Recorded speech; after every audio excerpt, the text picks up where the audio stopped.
So, Cold Pursuit is a 2019 film that is streaming on Netflix currently, and I finally decided to check it out. For myself, it's been kind of on my radar and never really super heavy or focused on it, or wasn't an immediate go to for me, but I found it and I sat down and watched it. And here are my thoughts on it. This is a Liam Neeson action project that kind of focuses around him in search of his son's killers, kind of in the vein of the Taken movies and stuff like that. But the thing with Cold Pursuit is the fact that it's very different than what I expected it to be going in. I wasn't huge on it. Now, a lot of people are, and a lot of people were. It definitely wears its tropes right on its sleeves, and it does the job that it intends to do. But it definitely goes very black comedy mode, and it has a lot of surprises in it. It has a lot of themes that, like I said, I wasn't expecting. But the problem with it was that I didn't resonate with them. They didn't. I guess I wasn't the target audience. A lot of reviews that I've read after watching the film, I can get behind in the fact that this film probably works for a lot of people, but it really just didn't end up working for me, which is funny because a lot of the things that this film does do that didn't work for me, like black comedy. I love black comedy when it works. It didn't this time. And this film is very exploitive. There's a lot of exploitation going on with it, involving certain themes and cultures and people and things that play into the plot and characters that can work very well for me. I'm a huge fan of exploitive plots. This one just didn't work for me. I can't really say why, but like why it didn't work for me. I mean, but yeah, it just didn't. Obviously, this is a spoiler-free review, so I'm not going to be getting too much in depth. But for everybody who knows the film, kind of knows what it's about. It's basically a father loses his son to a drug overdose, but because the father is knows his son well enough that his son wouldn't really dive into things that he wouldn't speak to his father about. And his father basically doesn't buy the fact that his son just, sporadically died from drug overdose. He senses that there's a lot more behind this. But at the beginning of the film, right before he's basically about to commit suicide, he runs into this guy played by Wes Mack, which is actually really cool to see Wes Mack in this film. I heard he was in this film, and I went into this film looking forward to seeing his performance as an actor because he's a Canadian country singer and somebody that I've followed his music for a long time, so I really wanted to see his acting chops. He's in here, and he does a great job. And he plays this guy who basically had the shit beat out of him, and he's involved in this higher up gang. And right before Liam Neeson's character Nels, I believe, is about to commit suicide, he like tries to get answers out of this guy, this character played by Wes Mack, and the film follows him person after person trying to climb up this ladder of drug kingpins to find the killer of his son.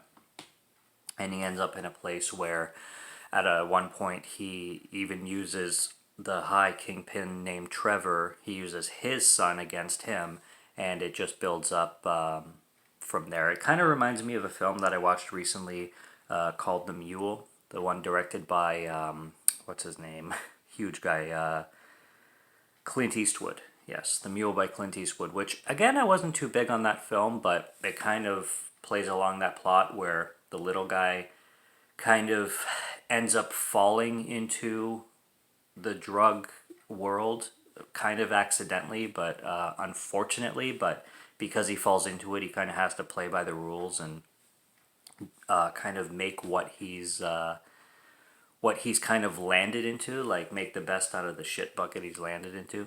And that kind of is how this film plays out with Liam Neeson trying to go on this vengeance spree, but ending up in places that he doesn't always want to be in. Now, this film, like I said, it plays differently than just your typical revenge story. It's very self-aware, and it plays out like kind of like a goofy action film.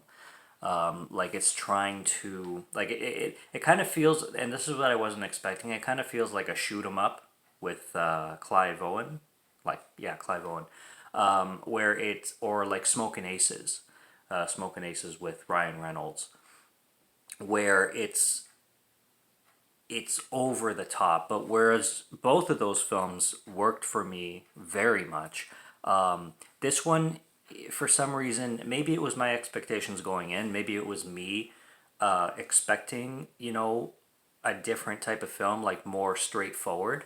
And then when I was delivered these like goofy action set pieces and this kind of black comedy that seemed to come out of nowhere, it kind of took me by surprise and took me aback, where I wasn't, prepared for it.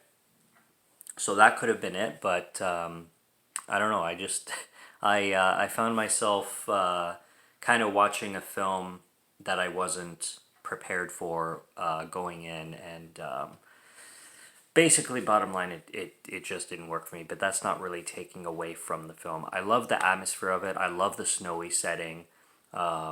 This like the whole like ski town atmosphere is great, and it's very well acted. The villain, although he's annoying as shit, and his whole ideal with his son, he basically he treats him really badly, obviously, but he's this like health slash diet freak where he's trying to set a diet for his son and force his son to live a certain way, and you're just cringing at this character and how evil he is and how selfish he is.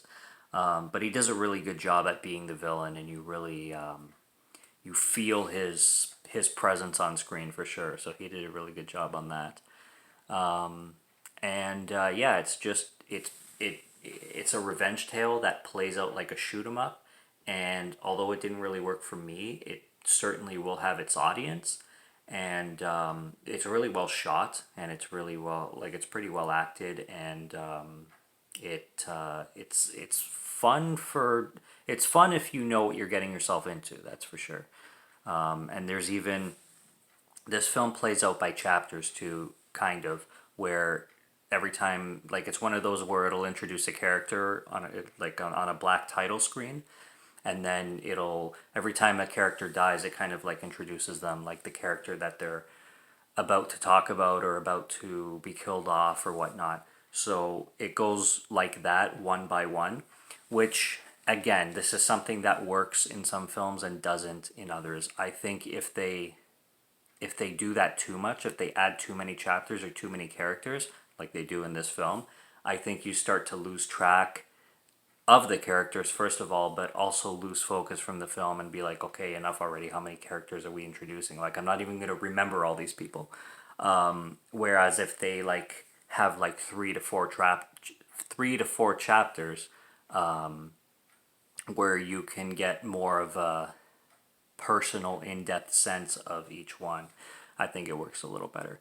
But but for the movie, it was. I guess they played it out like what they were going for, but it probably would please a different audience than it did for me. So that's pretty much all I got on Cold Pursuit. That's my review for Netflix right now.